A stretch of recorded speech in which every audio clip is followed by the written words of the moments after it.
Hello everyone, my name is Dayton and you're welcome to Savvy Within, where we're all about helping you thrive through your career years, by bringing to fore valuable conversations around career matters, workplace culture, and a whole lot of stuff that bug young professionals, especially Gen Zs and millennials like me. On today's episode, I'll be speaking with someone special, and this is actually our first co-hosted episode on Serving Within. I'm hoping that this is also bringing valuable conversation to you, where we're looking to bring a whole lot of our audience to speak on the show. But today we're speaking with Dr. Dara Olatoke, and she recently went through a career transition from clinical dentistry into being an health economist. So she's going to be talking us through everything that went on in that process, a discovery process, and where she is right now. And I'm hoping that conversation is extremely valuable to you if you're looking to transition within your career path anytime soon, or if you're going through one at the moment actually. So let's sit back and jump right in and speak to Dr. Olatoke. Hi, Dara, how are you and how is your day going? Hi, Dayton. I'm good. I'm getting ready for autumn, so I guess time to start layering up. Nice. Yeah, I how like are you fall as well. How is Canada? I'm fine. The weather is quite warm. It's not so bad. So you recently, I think in the past 1 to 1.5 years, I would say, correct me if I'm wrong, went through a career transition. And the purpose of this conversation is for people within your field, which is within the medical industry, who are considering a career change, for them to actually really understand what your journey has been like and possibly learn from your experience and the options that are out there available to them to really explore what that journey was like and pick a few lessons along the way. So the first thing I would like to know is just give us a bit about your educational background and just let's get to know you a bit. Put simply, I'm a trained dentist. I trained quote the greatest university, Obafemi Awolowo University in Nigeria. Yeah, I graduated 2013. That's about 7 years ago. Went to high school, finished 2004, studied dentistry for 6+ years. Then I worked for, say, about actively, maybe about 4 years before finally putting into motion the transition, moving away from active clinical practice. But currently, I'm studying my second year master's health economics and big data analysis, and I'm interning in a CRO, that's like a research organization. Okay, so where are you currently studying? Oh, I'm studying in Warsaw, Koźmiński University. In Polish, It's called Academia Leon Koźmiński. Big words. Yeah. And you're interning where at the moment? My internship is at ZRX. It's a CRO, a contract research organization. They do research for pharmaceutical companies, but it's based in, I think, Mississauga in Canada. So let's narrow down on some of the details that you gave here. So you mentioned that you are a trained dentist. From what you said, you worked as a clinical dentist for a couple of years before you are now transitioning into the big words that is your master's degree right now. So can you just shed some light for those that do not understand really? I didn't know anything about what you're mastering in right now. What would you say it's about? Okay, I'm mastering in health economics and big data analysis. I primarily wanted health economics. When I saw it came with big data, well, I decided to take up the challenge. But basically what health economics is about, if I can break it down, health and economics. So it's like the money part of health. Okay. Because to be honest, you really can't separate health or healthcare from the money part. Health is money. They say health is wealth, wealth is health. And for example,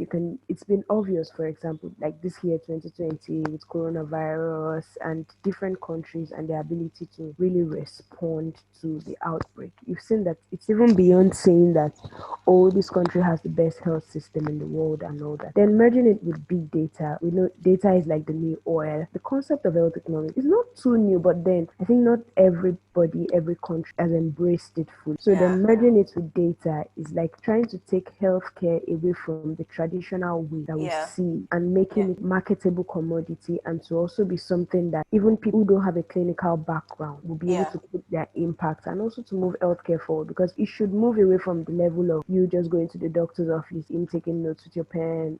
People are talking now about telemedicine and even customized medicine, like when you use your iWatch and all those your Fitbits that they tell you about your heart rate. There's a system where maybe it could connect to your emergency hospital in case you Yeah. have an heart attack. So that's where data comes into health. Absolutely, that makes sense. So basically, your master's degree is combining your background in medical or dental sciences with technology and economics. And economics, yes, basically. Nice. What was it like growing up for you? Like, were you one of those cool kids? I call them cool kids because when I was young, I didn't really know what I wanted to become. I made a career choice by writing the options in a piece of paper, rolling it, and then picking one. And I landed on computer science and engineering, and that was it. So, Like, lucky you.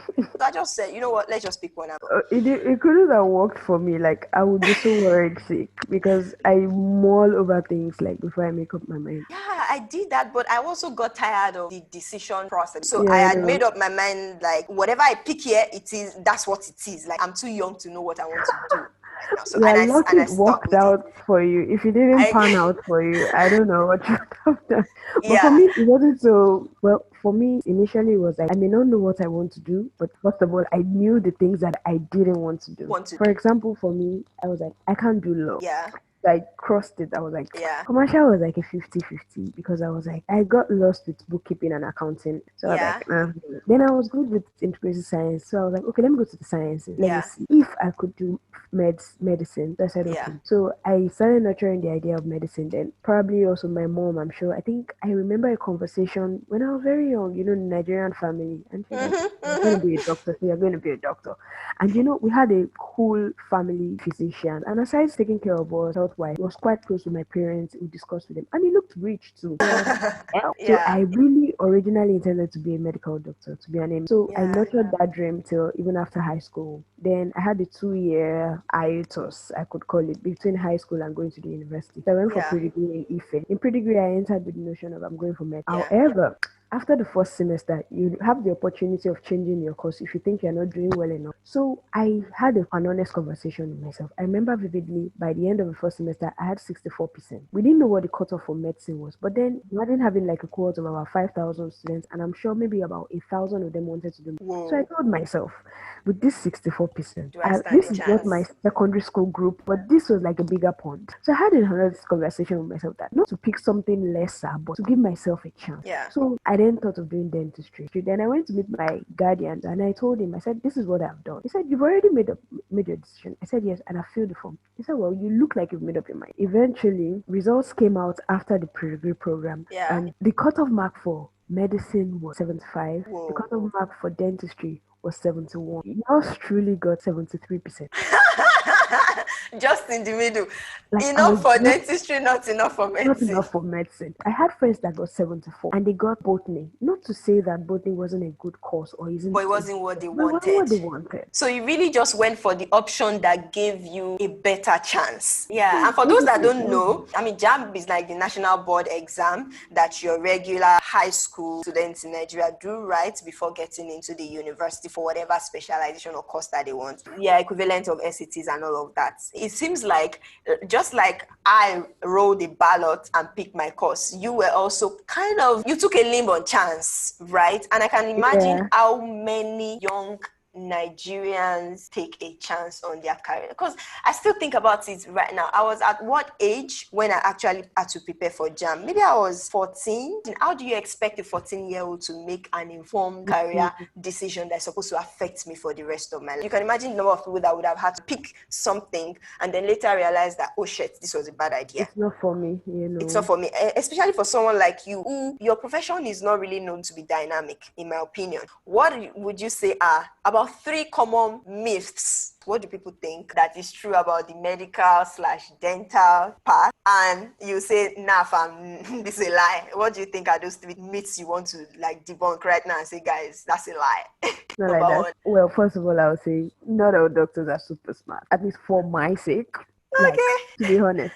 Well, maybe in high school I was punking. University I didn't do badly, but trust me, I was just, in fact, I remember like my second year when we Yeah. entered clinicals, when we entered pre-clinics. I Yeah. remember a senior came to meet me. He was in, I think, the 4th year then. He just Yeah. told me, he said, RC, don't try to be too smart. Yeah. Just make sure you get 50 in all your So if you get an 80 in one course and another course, you get a 49. You're Yeah. going to have a receipt. Meanwhile, somebody Yeah. who scored 50 on the dot in all his All courses, true. is going to go for holiday and have fun, and your life is Yeah, so. yeah. Basically, many of us are like, just score 50 and just let And me get, go. yeah, So your doctors are not, they are not, but raising us up, they're like, she's very brilliant. I'm like, oh she please, must be I'm a not doctor. very brilliant. I'm just Yeah, okay. yeah. That's the first thing. Not Like, to say they're terrible, not to say yeah, they're I not get. good, but Yeah, don't ask them about astronomy, or some of them are just, please, I just did just enough to just, at least I'm saying it for my sake. So don't yeah, come and ask me complex stuff. Of course, yeah. there's a level of dedication and a level of hard work that Commitment. goes Yeah, into, yes, exactly, that goes into it, because it's a strenuous exercise going to medical school, trying to make sure you do well. For people who had receipts for yeah, reading all over and over, you can't afford to take extended vacations or say you're not yeah, doing it again. No, yeah. it's a lot of hard work. But then we're Okay. just okay people. Okay, myth number one debunked. Yeah. Yeah, a doctor does not mean you know everything in the world. No, no, I'm sorry, I don't. I also check Google sometimes for my symptoms. So please. Okay. Interesting. What other myth do you want to debunk? Okay, that dentistry is not just about teeth. That Hmm. one is annoying. I Please, learned when that. I tell people I'm a dentist, initially they're always like, teeth. I'm like, excuse you, it's not just about teeth alone. It's about your face, it's about your body. Because to be Yeah. honest, when you go to the dentist, you leave your kidneys at home and send only your teeth to the dentist. So, in fact, sometimes for some reason somebody mentions something about, and then I'm giving an explanation about maybe how your kidney and your liver, I'm just trying to enlighten them. And they look at me like, oh, but you're doing dentistry. I'm like, Also. huh? Okay. So you don't leave your kidneys at home and send your teeth to the hospital. Your Yeah. whole body is one. So a dentist has some knowledge. They may not be an expert in Yeah. kidney disease, kidney Yeah. cancer, but they have some knowledge, and they also tend to take clinical courses and do rotations in medicine and surgery and all that. Yeah, I mean, it's obvious. Like, if you have a tooth taken out, you get a headache, and your eyes will probably You be get aching it. you. So, like, everything Yeah. is interrelated. So it's not just, oh, the dentist is just in my mouth. Every other thing else, I'll go to the dentist. There's And a relationship between everything. everything. In fact, there are some cases where maybe people didn't know they were diabetic and they probably just saw the oral medicine specialist, and from some things they saw in their mouth, they'll be like, just take the blood sugar test. Interesting. Any more myths? I remember about dentistry. Dentistry is cool and you can make money. Well, that's not a myth, but I think it's a fact. If you know what you're doing, if you can make money. Though it could be Yeah. expensive. Cool. Okay, now let's talk about your journey into the career transition. What would you say you wish you had known at the start of your education that could potentially have changed the course of your career path? Yeah, things I wish I knew that, well, they could probably not change my career path, but then probably help me better. Yes. To know that every career or whatever you're doing, to be honest, the bottom line is you also want to make good money and live a good life. There's this tendency, especially for people maybe who work in the medical field, about altruistic.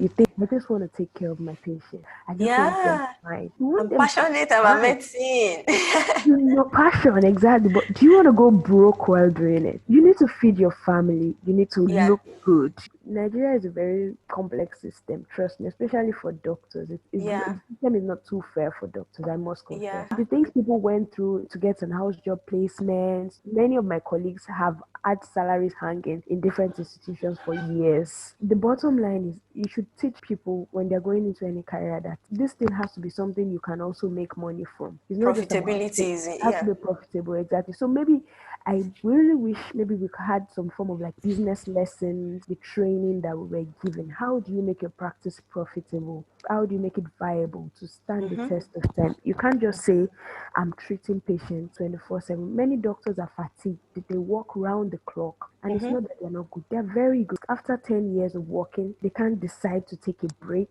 because practice can probably not function or run itself Without them. without them. So, the business aspect of it for me, really, and for now, doing economic, because many times, in fact, sometimes when I do lectures and they talk about, okay, you want to give this procedure, you want to request for reimbursement, in my mind, I'm thinking, so expensive. Then the economic part, the economist in me is like, no, you have to make money to fund the system. But the Yeah. doctor in me is like, can they afford it? Come on, somebody Yeah. has to pay for something. So the business part is key. Absolutely. I totally agree with you. I also feel like a lot of us feel very uncomfortable thinking or talking about money, especially when we were young. Because how many of them at that point in their life really handled money or business, Money, right? Most of them yeah. were probably still benefiting from their parents and didn't really think about, oh, I need to be profitable, I need to get a return on my career investment and things like that, which makes sense. But then there's a reason why the business of your career should be introduced at that level. At an early age. Yes, and it also helps, and I agree that it also helps them make a decision. The decision may not necessarily be to totally dump the career No, decision. It but may to be, how know the can I, structure, like, yes, and and then what to are the let you know, oh, options? exactly. Should I go for private practice, or should I just stick with working with the government where I have no investment but I'm making my Yeah, money, and yes, then to even know what specialty. I'm sorry, some specialties yeah, are more profitable. For example, exactly. in dentistry, if you say you're an orthodontist, everybody believes you're a millionaire. But some other ones I won't mention, but Yeah, then everybody thinks, ugh, it's just so much money there. But it makes you know, should I go? Of course, not because you really want to go into it, just for the money. But mm-hmm, funny story, I remember when I was doing my house job, I was talking with my roommate then, and then mm-hmm, we're just discussing, and she goes, so if somebody asks, why did you study dentistry rather than, what would you say? Because for me, I just want to make people smile. I mm. laughed very hard. Why I laughed was that if she had asked me this question 5 years prior, I would I would have have been probably like, said the same thing. I said, see, I'm not interested in making anybody laugh. And she said, what? I said, I'm sorry. Like, at this point, I just want to make money and be good. And to be honest, it's not like I'm not greedy, but mm-hmm, when you go through some things, you've invested in your career, you've done a lot of things. You're like, mm-hmm. please, I just want to be good. Like, No, but it's not a wrong way to think about it. Reason being that you also in a place of, I want to say, sometimes in a place of satisfaction and comfort, you find more zeal to an chase your inspiration to passion. do more. Exactly. Yes, I was having a conversation with someone here last week, and I was talking him through some side business I was doing besides my primary job, and I was so excited about it. Showed him everything. This is how I work. Can you see how Imagine. cool it is? And he sat me down. He said, What is really your driving force behind this thing?" I said, I've been very passionate about this thing from like. He said, Is there money in this thing? That was the Mhm. first question he asked me, because I'm sure he looked at me like, with this amount of passion that you have in this subject matter, if you commit this amount of passion into it, you're going to get results, but you're going to burn out if you don't see a profitability Very aspect of this. Because is this a hobby for you, or is this something that you want to sustain your life? exactly. Right? So why not find something that you're passionate about, and also even be informed of how profitable it is? Because if not, why not? Like, if I can have my passion and profitability side by side, At the why would same I time. dump the profitability aspect Mhm. and just say I'm sticking to the passion? If this career path that I'm trying to choose, the market for profitability is not that there where I am, the decision may be to go somewhere else What where alternative do I have? I Exactly. can still pursue my Keep passion and thinking. still be profitable at it. Regarding everything, financial and business literacy is actually really lacking in middle and high schools. And in fact, you now discover, for example, like young doctors, they go to work in. I remember vividly when we, I think the our fourth year in school, we do 3 months of like three courses, like very intense work, and then we do our exams, and that's the end of Yeah, the fourth year. But they keep you in school. You will still work for about 9 months. So they now yeah, move you to the clinic. I had a classmate. He went to Lagos to work. He decided, let me go and shadow. Let me just gain some clinical skill and experience.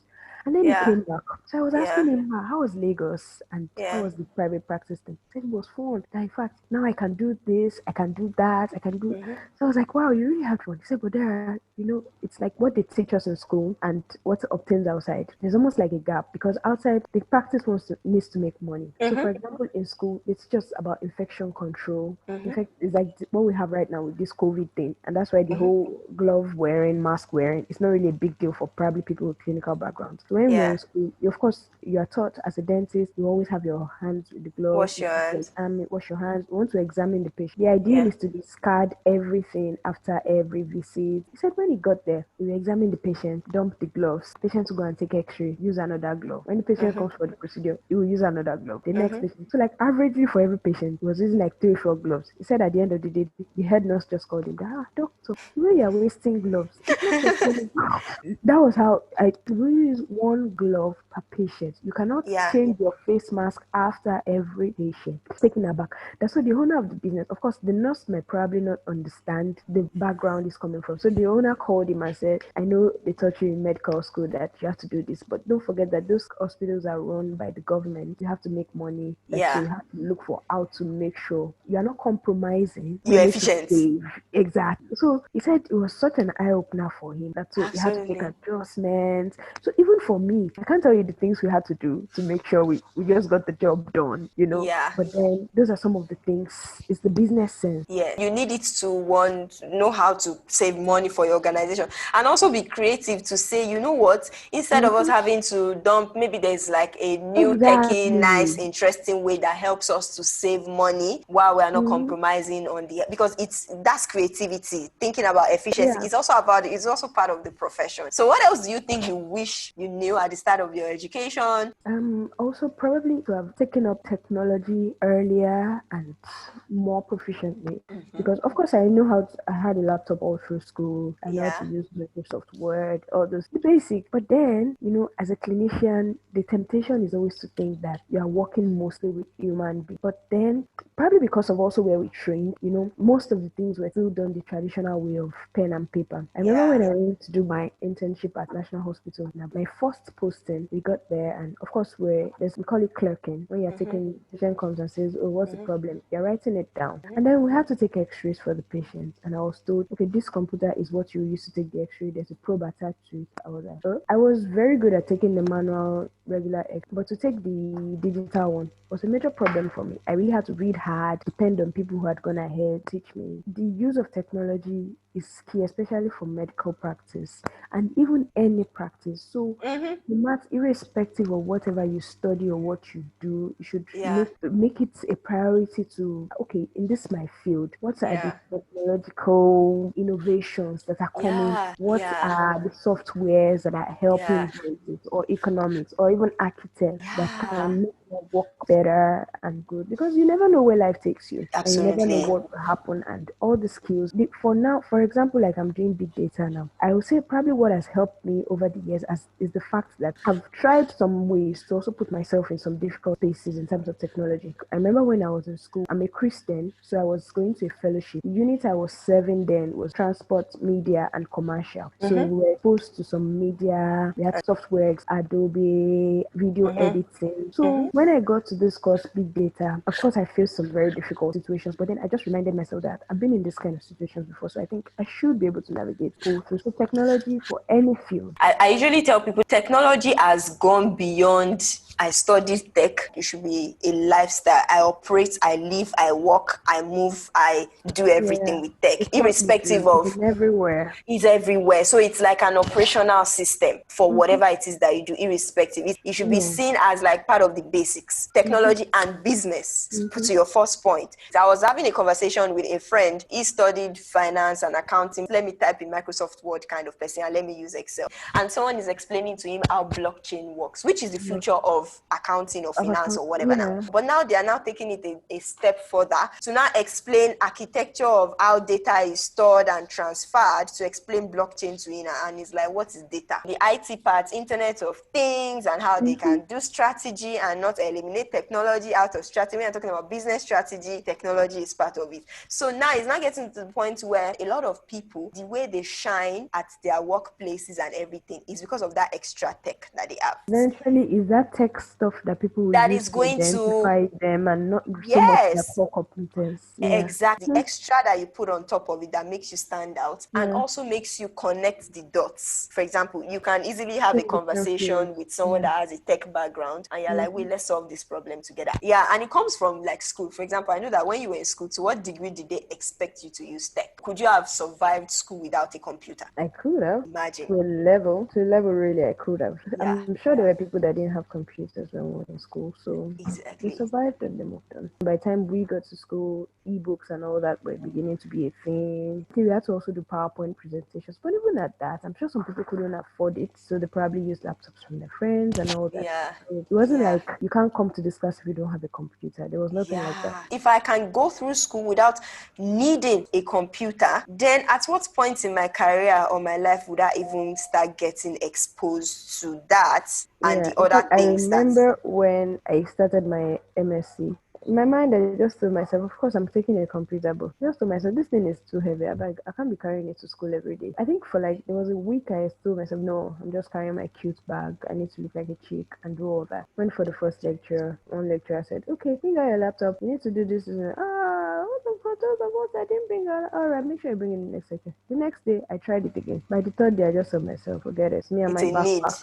It's me and my backpack. This thing is a complete necessity. Because although the university has a computer lab, but not all lectures are held in. And then it's like the air you breathe right now. How will you say you're studying big data and you're not bringing your laptop to class? Because in the middle of a lecture, sometimes some lecturers just have an inspiration and they're like, I need you to check something right now. Of course, you could check it on your phone, but many times the experience on the phone and on the laptop, they're two different things. Yeah, exactly. So really, it's a necessity. But absolutely. You're not just, I'm a doctor. It's more like I'm a doctor that has some business sense, I have some technology sense. So it makes your career very fluid. Not stuck. Like I know of someone, he also did dentistry. As far back as when we were in the university, he used to tell me, there the telemedicine that I'm thinking of doing something in that line. It was very IT savvy. And so recently we checked his profile and I saw he's studying business and something in a university, and I'm like, I'm not so surprised. Like it would just be like a seamless transition. Flow. Okay. Yes, what was it about your clinical medicine career path that wasn't working for you? And when did you find out? When did you decide to make this switch? What was the indicator? Okay. Well, I wouldn't say it wasn't working, but I would say probably the clinical background really served as a springboard because it opened my eyes to see gaps and areas. For example, it was even like straight out from university. The first place I worked, I worked in a military hospital. We had a lot of cases where patients would come and they'd be like, okay, so this is what we're doing for you. And they just tell, doctor, I really can't afford it. I can't pay. And we had cases where we had to turn patients back. We had cases where we had to just do the procedure and know that this thing I'm doing, the clinic is running at a loss because this person cannot afford it, but I can't afford to chase or send this person back. When I studied in the university, it was more like a cash-based system where patients pay, they get treatment. Of course, they used to say there was NHIS, but it wasn't fully functional. But when I got to the military setting, the military in Nigeria is quite structured, especially when it comes to the health of their personnel. They have like a military HMO, which was quite good. And so it allowed guys that were even like recruits to be able to do basic procedures that, of course, it didn't allow for all procedures, but the insurance gave them an edge. Okay. Meanwhile, civilians will come in because they don't have an insurance and because they probably cannot afford it. We tell them, we're sorry, we can't do this procedure for a number of them because they can't afford. So I immediately realized that, wow, insurance is such an edge. It takes a lot of things away. So I moved to another system too, where I went to National Hospital. I saw that, okay, there's also some form of insurance here. There was private insurance, there was government insurance, and then there was also the cash-based system. So I could see like the difference between the broad ranges. Then I went to a private clinic where it was mostly about cash. And then, I will hear about some cases where you hear about how much we were charging patients. And in my mind, I will even tell myself, even as a dentist, if they tell me to pay this money, I really can't pay this money. Because you think about toothache in the middle of the month, you're like, no. Oh my God. So it's not like a springboard. So initially I was thinking, okay, should I go and do something like in a management position? I tried to check online, explored. I saw that I'm a kind of person that I kind of like straight paths. Like I like to know what I'm doing early. It's also one of those, Precise. yeah, precise, that's the word. So I Yeah. felt management was it's too broad. There are Yeah, different not aspects, specific. not specific. And then I stumbled on health economics. So I checked and then I saw, okay, it has to do with the money part of the health. So I think it Yeah. fit into like the questions I have in my mind. So I then felt, okay, I could do something with this and then move on. Then it came with, of course, I had different offers and different options, but this one came with big data, and I was like, okay, this is an added, it's a plus, so could go for it. I remember when I started my MSc, so you have to introduce yourself and say, so most of the lecturers will come, so introduce yourself, tell me about your background. So I think in my class we're just two medical people. They'll ask me, so why did you decide to come and do health economics? And I told many of them, I'm like, there's no point me having all the deals and my patients cannot pay For for the what I service. have to offer. Yeah, and I can imagine for somewhere like Nigeria, and our health insurance system is crap for the everyday Not citizen. yet. Yes, Yeah. for the everyday citizen, right? And it's only organizations that are kind of aware of the implications that actually get their members of staff on board. Mm-hmm. The good old Joe on the streets in Nigeria Who needs it probably doesn't more? have health insurance, and he probably needs it more because an organization like a PwC, like a Deloitte, like a Shell that has their staff on very good insurance plan, the staff is not exposed to the kind of ills of the society that your regular street Mm-hmm. hawker and regular schmegular guy on the street is exposed to. Yeah. So they need it more. I've even heard situations where people lose their lives because a doctor cannot afford to treat them. One, because they don't have health insurance, and because the treatment or the treatment is a bit expensive. So yeah, I can see how it goes beyond, I have these skills to operate or to treat my patient, but then it's now, can the people that I can offer this service afford it? What is Can the they afford it? economics? What is the Mm-hmm. economics behind how I'm supplying and how the demand is coming? How am I managing that process? The other side is we shouldn't forget that there are some people who are in the category where they can afford it. Their practice is running well, especially in Nigeria, and I would say they've carved a niche for themselves in catering for, I won't say maybe the airlines, not because they intended to, but people that can afford it For go there. this. So of course, but Yeah. then What maybe for happens to me, everybody? exactly, I can't recount stories, Yeah. numerous people, and even as doctor, there's hardly any Nigerian doctor that you see that won't tell you at one point or the other in their career that they didn't have to pay for a patient's treatment. Hardly anybody. Like, Yeah. hardly Yeah. any Nigerian. Just take a survey, ask them. They'll tell you, Yeah. oh, I've had to buy gloves for a patient. Oh, I've had to Yeah. buy this for a patient. I've had to pay for X-ray. I've had to do this. But Yeah. for how many people are you going to be able to do that? And Yeah. even you, are you completely okay that you can be you can? In fact, quick story. One time I went for a job interview with a consultant maxillofacial surgeon. He said when he first became a consultant, usually when you're a consultant, I think the first 6 months, you're probably working without pay or something. So he said he was working at Luth then and then as a surgeon. So everybody in his environment, they assumed he was rich and he had money. So he said he will get home and his wife would tell him, so person came. I had to give them one mudu of rice. So person came. I had to give them this. Like, and really for how long are we going to be doing that? Everybody should at least be able to afford some level of healthcare, basic, without also hampering the other man on the side. And not making a loss at the same time as Yes, the hospital. exactly. As Yeah, the yeah. And let's not even get into the conversation about the policies No, within. you spend the next 2 days discussing the healthcare Exactly, because when you hear stories of, I heard the story of a girl last year, December, who lost her life in Nigeria. She was literally walking on the streets, and she got stabbed in the neck by some random stranger, and she and was no rushed. hospital are going She to was take her rushed, in. exactly. She was rushed into the hospital, and you literally see someone who blood is gushing out of her neck, and then the hospital's policy is that, oh, we cannot treat a whatever until we see a police report. I'm Without a sorry, police report or but do you something. think if I had a police report, I'll be here? Like, Oh, this is an exactly. emergency. Exactly, this is an emergency.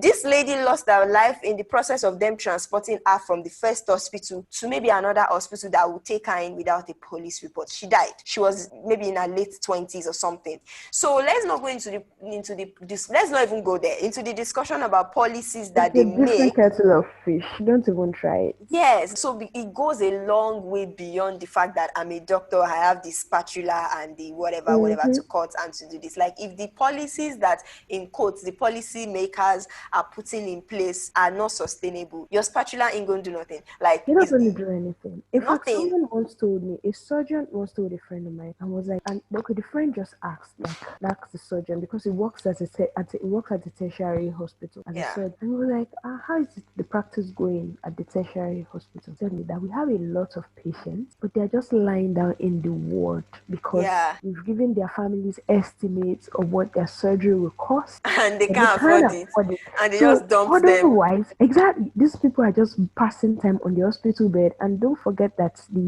bed rate per day is also Oh boy. counted. But they cannot go home, and and then the surgical list is just there. So he wakes up on his surgery day. We're supposed to have so person today. Have they paid? Are they ready? No. So even the Move on. surgery skill. So It's so the not guy used. just decided to go and be expending his skill in a private clinic where they will pay him for whatever he does. But Yeah. the kind of things he wants to do, he wants to cut in the theater, do all that stuff, hone his skills. They really can't do it because the people to do it on, They can't afford they it. can't afford it. Anyway, let's go on. It's so sad thinking about things like this. So what are the things you would consider as challenges that you have with your current path, and how are you just walking your way through your switch, let's call it, into health economics and big data analytics? Oh well, maybe first of all, I would say having to, like, say, tune my mind into the economics part because Yeah. let's be truthful. I did economics in high school. That was 2004. This is 2020, Yeah. 2019. Yeah. It took quite a few adjustments. Tune my mind.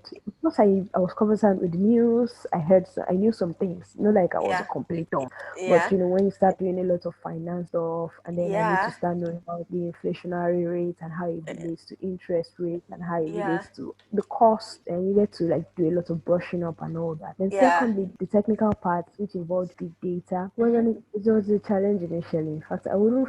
The first software we had to use in the course of the program was Gretel. So Mm-hmm. I remember when the lecturer said, "All right, download Gretel," and then he was saying stuff on time series. I had to look around class and be like, Am I "Am the I only the person only that is one?" confused?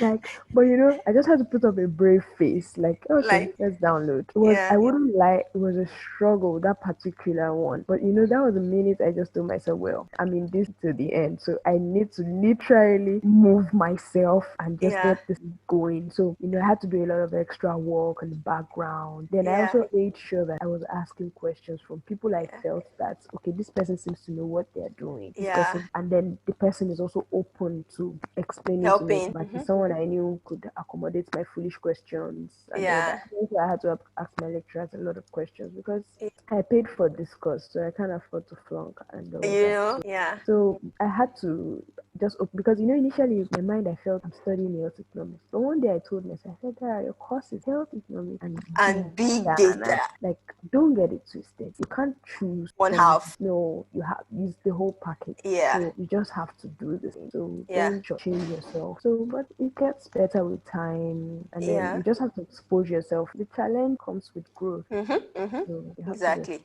you Yeah. But then it Mhm. makes the journey worth it when you already know what you're going in for and what is at the end of it. And when you know you chose what is at the end of it, this one you know what is there. You Exactly. In fact, that's why I usually tell myself, like, nobody forced you into it. You just have to keep it moving. Because what I told myself also was that, after working after leaving school for up to like 5 years, I told myself, I need to do some more learning. I need to study more. I want to go back to school. So in my mind, the kind of learning I was telling myself was the traditional sit down, listen to lectures. I didn't know that it was going to come with coronavirus, and I'll have to be the one to make sure that I'm doing the learning on my own just to make sure I keep up. So it's a winding tunnel, like I said, and you just have to roll with the punches. What would you say is the role of family, friends, background, and your culture in your career journey? Your parents want you to either be a doctor, Doctor, an or a engineer, lawyer, or, or a lawyer, and or anything else maybe an out. accountant. Yeah, Maybe an anything. accountant. Yeah, I remember the first time I told my mom that I wanted to be an accountant because I love mathematics. She just said, better let's take you away from Rega College and take you to Ansarudin High School. Like, why we Everything else Accountants. is a failure. Yes, like why we want to be an accountant and you are going to regular college. A lot of us now are doing things that our parents cannot even explain. So how would you Yeah. explain the role of your background and culture and your exposure? How would you say that has played out? Well, culturally, I would also want to say, I think even our monolithic parents, I think they are also getting to accept the fact that our generation is different from theirs. So they are accepting that, okay, these children are not like us anymore. The typical finish from school. Before, especially in Nigeria, the goal was finish school and then you go and get a government job. Not like saying the government job is bad, but they want job security. Okay, so get a government job so that you'll be all right. But Yeah. now our parents now know that many people are going into entrepreneurship and all that. So for me, I would say that they are more accepting, knowing that, well, he's making the right choice. Then I would also say that my background was not such where we were held back. Both my parents, they are dual kind of couple. Although, of course, they work in government establishments. But then, I knew when my mother was doing her master's, I knew when she was having a PhD. I knew even with the first defense, and she didn't do too well, and she had to do it all over again. So, like, I Yeah. saw her struggle. I saw her going through it. My dad, I knew when he did his diploma, while being a dad. So I would say that I saw their struggle. I saw them also trying to do some form of professional development, even while we're all growing up. So it's helped me to also know that even in my old age, in quote, I could Yeah. still get more education. And then I didn't come from a culture really where they felt, okay, maybe a girl, oh no, Yeah. girl, you do all that stuff.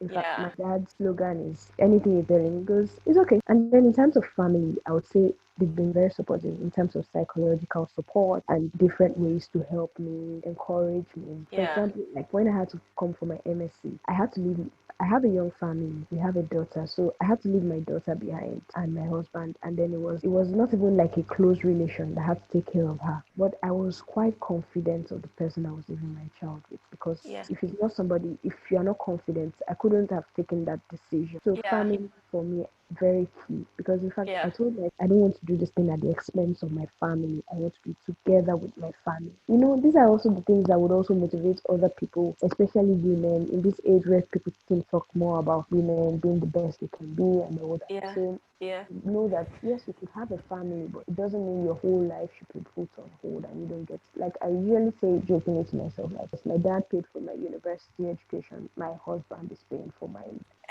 education for in terms of school fees and all that. Like when I first started the program, I couldn't do some work. My first semester, I had weekly check-in with my sister, especially when you seem to be going for your dream and you're ambitious. Yeah. You want to Yeah. finish it. These people, they're They not don't ambitious. get it. They don't get it. Exactly. This whole family situation. A lot of people also don't have that support system, which I understand.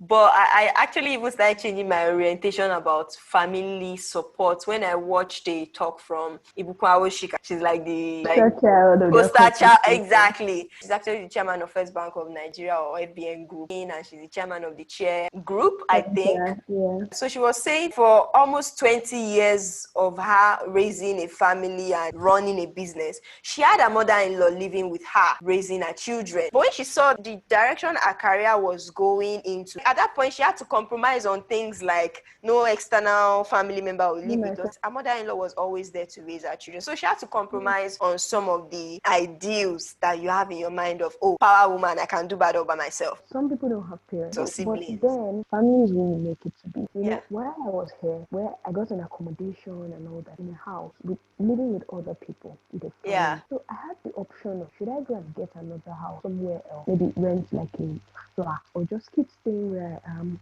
Yeah, family house. Of course, they will have their nose in my business. But I just thought to myself, okay, I wouldn't mind having people to interact with. Then the child also needs people to interact with, talk with, and all that. Yeah. So I made that decision, and truly, I would say it's also been one of the best decisions I made because Yeah. people I live with, they're like my family now. We go on vacation together. Yeah. Yeah. So family really is who you make them to be. Yeah. Wherever you are, try to seek out people that share, really, of course, they share your ideas. Nobody saw COVID coming because I keep saying it. If we are locked down with a child, then everybody will just be like at their weekends. And as long as you are comfortable with people, open up to them and let them know how you want them to support you, and they would support you because you can use all the help you can get. Now, they say there's no trophy at the end of the tunnel to say she did it and she did it all by herself. Bro, just get the job done, man. Just to conclude this and round this up, how would you say this journey has changed your thinking about careers generally? Well, I could say that there's no hard and fast rule to any form of career. It's like a puzzle that Yeah. has many parts to fit together and make a whole. For example, look at yourself. You studied computer engineering. Can you really say you're a computer engineer? I'll Can just say, you? let me just say I'm a computer. Remove the engineer part. So you really can say so, but you have a degree in computer engineering for crying out loud. Yeah, So you see, the face of work has changed. So yeah, there's no hard and fast route to yeah. getting this thing done. The horizon is so wide right now. I would say that we've open and flexible to change. That's That's the yeah. I also tell people that no two people's career journey is the same. Oh, I could give you an example. My No two husband people's is career. also a dentist. Exactly. He's not interested in all this economics, blah blah. No, every Mm-hmm. day see him talking about I went to do the crown, I did the implant. Like and also like me, it's not the spanking and getting 70 A's and Yeah, yeah. let's pass and let's move on with our life. So you want to no. In fact, the worst part is if two people start at the same point and let's say give them 10 years to end up at the same point. The first thing is you realize that they probably went through different paths together. That's the Mm-hmm. first one. The second thing is if the two people start at the same point and you just give them the time, they will land at different places. Different places, exactly. What makes up your career journey is beyond the choice of a career decision. It's a lot of personality, background and experience, the people that are surrounding you, Environment, opportunities. yeah, Exactly. So exactly. what would you advise someone that is currently going through a career transition or considering a career transition at this point? Well, I would first of all say that whatever is making you think about a transition, your reasons are valid. Yeah, That's the truth because yeah, you are seeing a gap. yeah, You want to fill that gap. You want to do yeah, something about it. yeah, I would also say that your plan or your transition plan, yeah, to be yeah. honest, would not materialize immediately. Okay, So be ready to go for it, like for the long haul. But okay. you have to be ready to stand by it, like this thing. With my full I chest. with your full chest. Like I told you, it was like straight out of school, like around 2014, that I started nursing the idea of something aside the clinical. And I didn't start like really move into it until like 5 years later. Mm-hmm. A lot of things happened along the way. At least you can think of things to be doing. I remember like I at a point when I wasn't working, I was doing some online courses, USAID courses. Did some courses, University of Washington in public health. I was always reading journals when I see anything health economics or health insurance related. So you have to keep at it.